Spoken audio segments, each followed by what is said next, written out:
বিজয়ীরা ভিন্ন কিছু করে না, তারা কোনো কিছুকে ভিন্নভাবে করে। তুমি জীবনে কতবার হেরেছ তাতে কিছু যায় আসে না, কারণ তোমার এটি জেতা হলো সমস্ত হারের যোগ্য জবাব।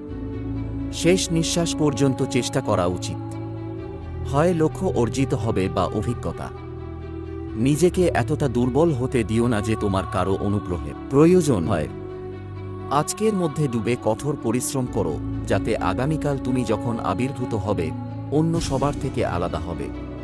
কিছু করার ইচ্ছা তোমার মধ্যে অনুপ্রেরণা নিয়ে আসে। নিজের ইতিহাস লেখার জন্য কলম নয়, সাহস প্রয়োজন। নীরবে পরিশ্রম করো, তোমার সাফল্য শোরগোল করবে। পরিশ্রমের চাবি দিয়েই সফলতার তালা খোলে। পাখিরা নিশ্চয়ই তাদের গন্তব্য খুঁজে পাবে, ডানা মেলে কথা বলবে। সেই মানুষগুলো প্রায়ই নীরব থাকে, যাদের দক্ষতার কথা সারা পৃথিবী বলে। সফল হওয়ার জন্য কোনো গোপন রহস্য নেই, এটি প্রস্তুতি। কঠোর পরিশ্রম করতে হবে এবং ব্যর্থতা থেকে শেখার ফলাফল।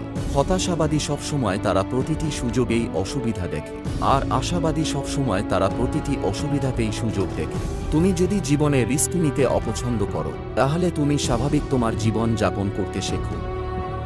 তুমি যেখানে বর্তমানে দাঁড়িয়ে আছো সেখান থেকেই শুরু করো।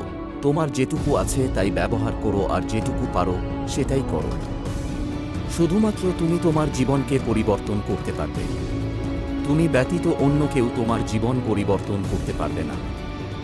তোমার যদি কোনো স্বপ্ন দেখার সামর্থ্য থাকে, তাহলে তুমি তা বাস্তবায়ন করার যোগ্যতা অবশ্যই রাখো।